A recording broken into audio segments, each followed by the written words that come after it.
Good morning, everyone. We certainly appreciate the media being here today to report on this devastating event that we've had in Sevier County. As daylight has come to Gatlinburg and Sevier County, we're just now beginning to assess the loss of structures and the general conditions throughout the area. I can tell you that we've all been overwhelmed at the scene of destruction in the county and primarily in the city of Gatlinburg.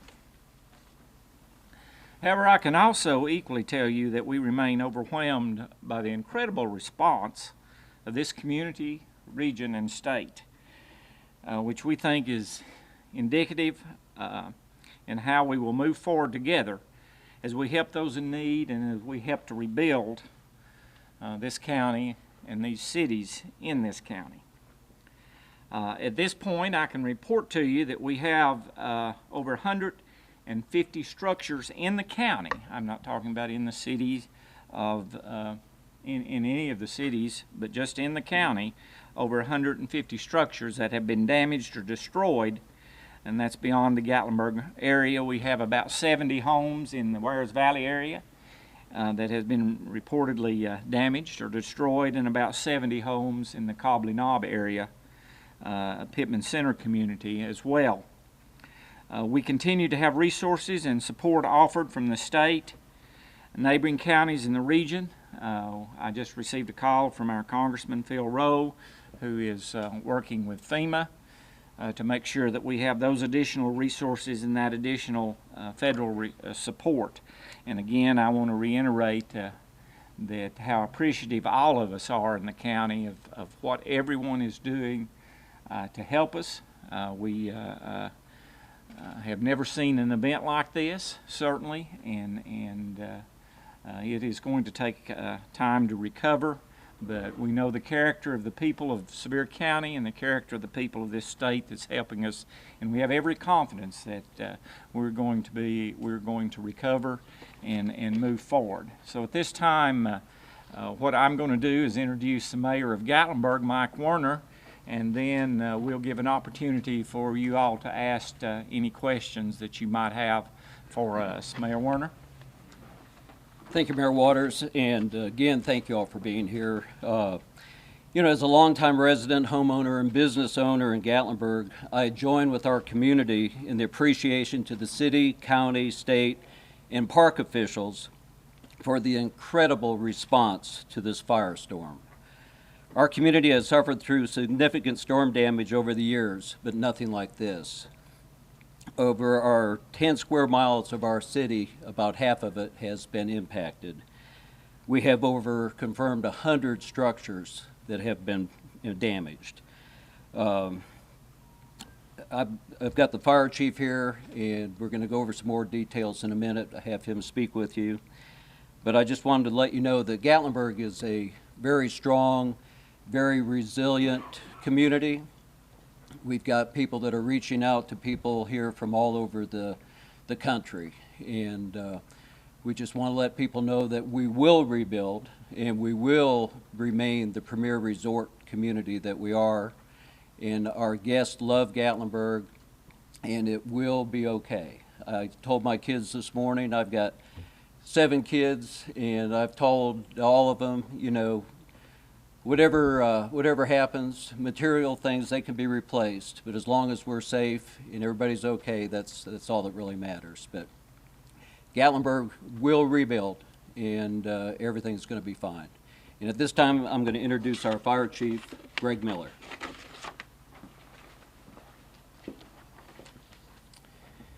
Good morning. What a difficult 24 hours that our community has faced. And we did so with amazing support from our county, from our region, and from our state. And our first responders are appreciative of everything. It's difficult to go out into a community and try to protect and serve others when your own property and everything that you've worked for is burning down. But that's what these men and women have done for the last 24 hours. And I want to express my gratitude to them and to our support that we get, both in the city and the county and beyond. We had over 2,000 people checked into our Red Cross shelter across the way here at Rocky Top Sports World and in Pigeon Forge. These are going to remain open as long as necessary and provide medical support, meals, and cots that are available. At this time, I can report that during this firestorm event, we transported approximately 12 patients from the Gatlinburg area, and most of those were exhibiting non-life-threatening injuries. As the Mayor Werner said, we began with daybreak this morning the process of looking at the destruction. And the number thus far is greater than 100. But we're still actively fighting fire. So we're not just out doing damage assessments. We've still got work to do. And in saying that, we ask that you help us be able to do our job. Part of that is keeping these roadways clear for emergency vehicles. As you can imagine, the visibility is very poor because of the smoke and the particulate in the air. Therefore, there are areas that are too smoky that we can't see yet. We don't know what's there. But I can promise you that we are not going to stop until we visit each and every property and be able to attach an assessment to that. We are grateful, as Mayor Werner said, that the downtown area has largely remained intact. And with that, I also want to encourage people to do one simple thing that's going to help us, and it's oftentimes overlooked. But the same devices you use, your Wi-Fi connection, your cell phones, some of those tablets and handheld devices that you're using is what we are also using in our command post. And that's how we have to communicate with one another. And our systems get bogged down, and we can potentially miss vital communications. So if it's something that can wait, if you want to download that tune later, we encourage you to do that. Just think of us so we can do our jobs to help mitigate this situation. Thank you. Now we'll open it up for questions. If you have any questions, we'll take them at this time. Yeah, just really what happened overnight? Because it seemed like things weren't this bad in the late hours of last night. So what was it that kicked things up and made a change? I'll refer that to the chief. Absolutely. We did a press release yesterday afternoon, and as we had already discussed, what got us to this situation was a fire to chimney tops in the national park.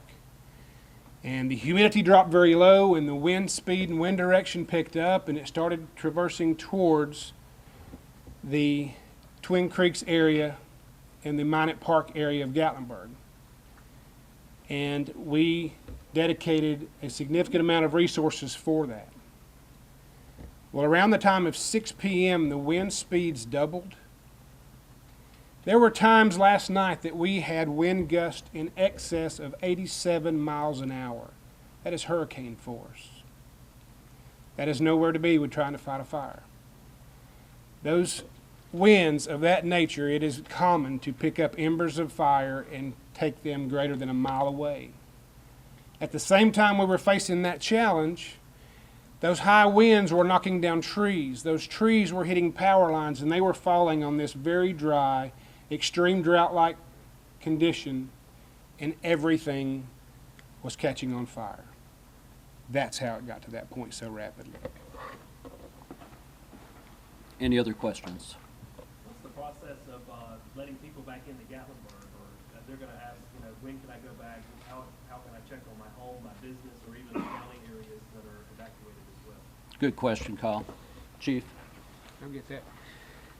It is a great question, and we want to be able to allow people back in because they have concerns. They're concerned for their property and their pets and whatever they may have left behind.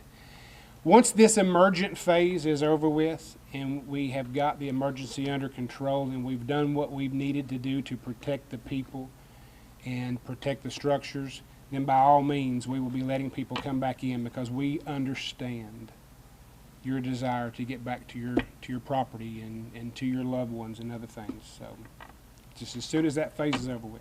Chief, how will you do that? I mean, will you use the media through one person or a number or website where we can help folks that are asking? Yes, that's the easiest way to do it. And one thing we will do is once we open those territories back up, we will remove those armed law enforcement officers that we've got there just to help protect us and keep the streets clear. They will no longer be standing post. Chief, I know it was a long night at 4:20 this morning. The sun had not come up. No reports of fatalities at that point. Is there a concern at all that there may be some now that the sun is come? There's always going to be a concern. Until we can get our people into every property and verify that everybody's safe, we're going to have that concern. But I can still say we still do not have an official report yet. Chief, you said that the firefighters are continuing to fight blazes at this point. Any approximate number of fighters that are working right now? We have approximately, and this is about 45 to 55 minutes ago, we still had about 14 active structure fires that they were fighting. In most of those cases, it's just what's left of the foundation or what's left when the roof falls in, but some of that material will burn for hours and sometimes days. People are calling and wanting to know about individual sections of town. Is their neighborhood okay? Is their community safe to even begin to try to come back to? Do you have a page right now that you're updating people before you even let them back in to kind of give them conditions in certain areas? We have not. It kind of follows the same path that our evacuations followed from the last one. Those areas that developed into mandatory evacuations were the primary areas that were hardest hit. But that is something we'll try to get together for everybody. There have been different reports about what happened with High Beta Phi Elementary specifically. Can you say whether the school was damaged at all in the fire, or there's been, as of a couple hours ago, I saw somebody saying that it had burned? I'm not for sure on that. I know that it didn't burn because I've driven by it, but I haven't been out boots on the ground to do a 360 around it to do an accurate assessment. But it was still standing. A lot of folks have been asking us about Dollywood or Ripley's. Do you have any updates on those locations and some of the animals that are there? I do not know anything about Dollywood because that is in Pigeon Forge, and they've had. Did you have? It's my understanding that the fire came to the outskirts, but there was no structure fires within Dollywood. Now, they did have some within the city of Pigeon Forge, I understand. I don't know exactly how many they had, but they evacuated some areas. It's my understanding that Dollywood and the Dreammore Resort, neither one were damaged by the fire, but the fire did get close to both of them. And as to the aquarium, yeah. The aquarium? Yeah. And what about it? And the aquarium, as far as we looked at this morning, was intact, and so I understand that they had a generator. I heard, so they're were able to do what they needed to do to protect the animals, and it was intact when we was by there a few hours ago. What about inside the park? Any historical structures damaged? Elkmont, LaPont, headquarters? On our initial assessment, there was been no damage done to Elkmont, but like my colleagues have said, that we're in the process now that it's a little bit safer to put boots on the ground. We are looking to confirm that. In regards to Mount LeConte, in regards to the lodge, to our knowledge, there has not been any damage done to the lodge, but there were reports of fire flanking the mountain itself. So those are high profile assets that we're going to be prioritizing to get in there real soon to confirm what we think. Chief, do you have any reports of missing persons, anyone you're looking for specifically, either in town or in the park? No, sir, not at this point. We've not received any missing person notifications. Chief, as far as response from the community, from beyond the community, how many firefighters, emergency personnel from the surrounding region could you estimate that converged in this area? Throughout the evening and overnight, we had over 200 firefighters from throughout the region, from as far away as Murfreesboro all the way up to Johnson City. And then when those resources had to be released this morning, a second wave was brought in through the mutual aid through the Tennessee Fire Chiefs Association.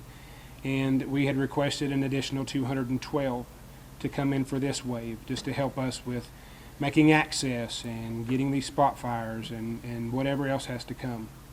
Chief, can you give us an update on Ober Gatlinburg? Any damage there to Ober? Not that I'm aware of. I didn't make it all the way to the property of Ober. I made it just to the gate, and the gate was locked, and there was some vehicles in the way. But everything around it and leading up to that point was untouched by fire. So that's a good sign.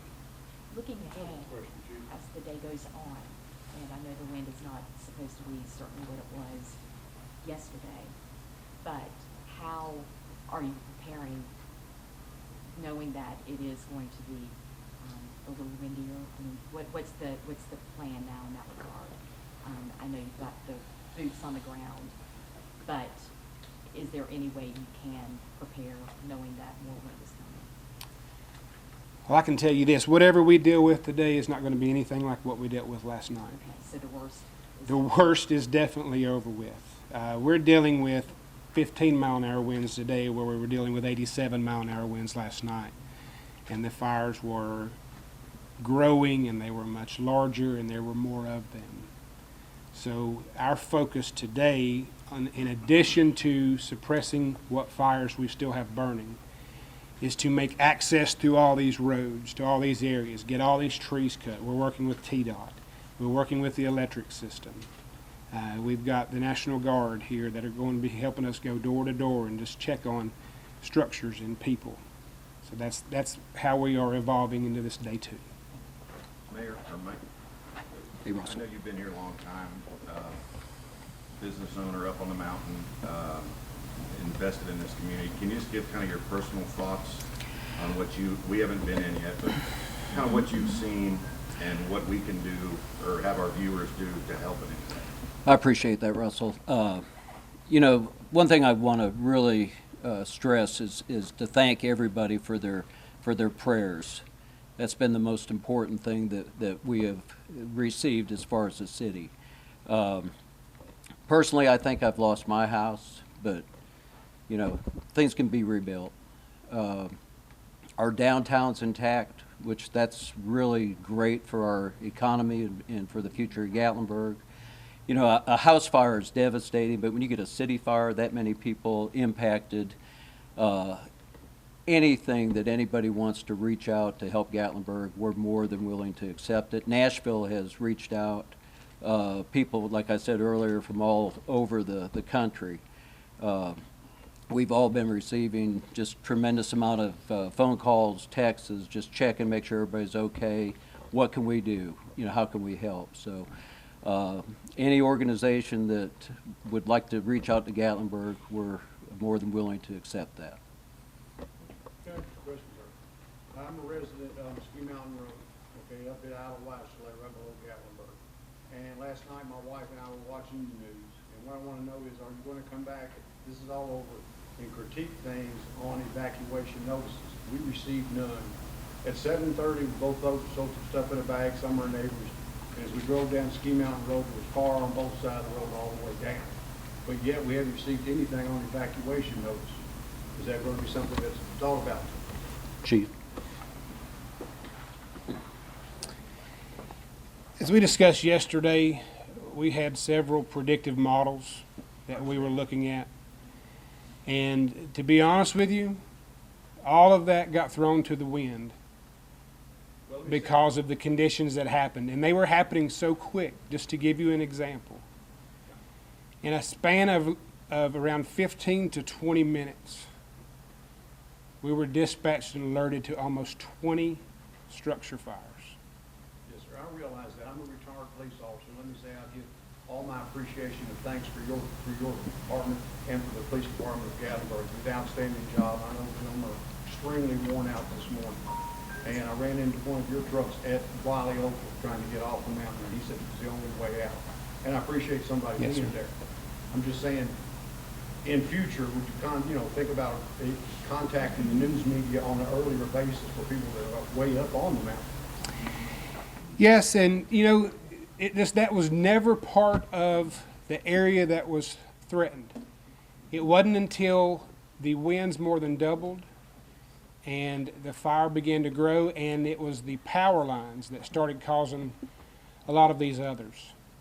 And I'll tell you what, this is a fire for the history books, because it is unlike anything most have ever seen. And this is something that, yes, we'll be definitely glad to take and learn from. Thanks, sir. Mayor, just for you, oh, did you have an update? Yeah. I was gonna say, for you, I mean, you talked about your city and the folks in downtown, but I can only imagine what you guys are going through. How are you doing? Well, that's the wonderful thing about Gatlinburg and Sevier County. I mean, probably some of the best people in the world, and as I did mention, very strong, very resilient, a lot of support. If you didn't have the support, it'd be unimaginable. But we're all lifting each other up, and we're going to continue to do that. We're going to rebuild our town, and we're going to do whatever we can for our citizens. It's just a time you just have to rely on each other. And I think that's my perspective, and we're getting a lot of support. Larry. I think it's a really great time to remind people to take responsibility for their own safety. So while we very much depend on folks who are in authority and how to run our city and our fire departments and everything, you gotta look out your window. You gotta know what's going on in your own neighborhood. It doesn't count just for a fire. Like Chief said, this thing was out of control so fast, and we witnessed that at our house.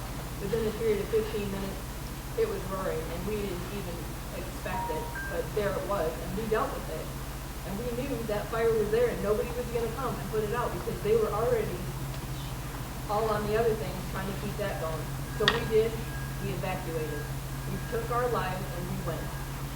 And I so urge people, take responsibility for your own health. Thank you. We're going to conclude this press briefing. We will have another one at 4 o'clock. We had one at 4 o'clock this morning, and if we're able to be here at 4 o'clock this afternoon, which we hope we will be, hopefully we'll have some more information as we try to gather information not here in Gatlinburg and throughout the county, but again say thank you to all of our emergency responders and from all over the region. Thank you to our police officers and firemen and rescue squad members and Tennessee Forestry Service and so many others that have come to our aid in this time of need. And again, I conclude by reiterating what Mayor Warner said, that we want you to, if you can help us, we appreciate that help, but most of all, we want you to continue to be in your thoughts and prayers in the days to come. And we know that the strong character of the people of Sevier County and this area, Gatlinburg, Pigeon Forge, and Sevierville, we're going to recover. So thank you, and we'll see you again at 4 o'clock.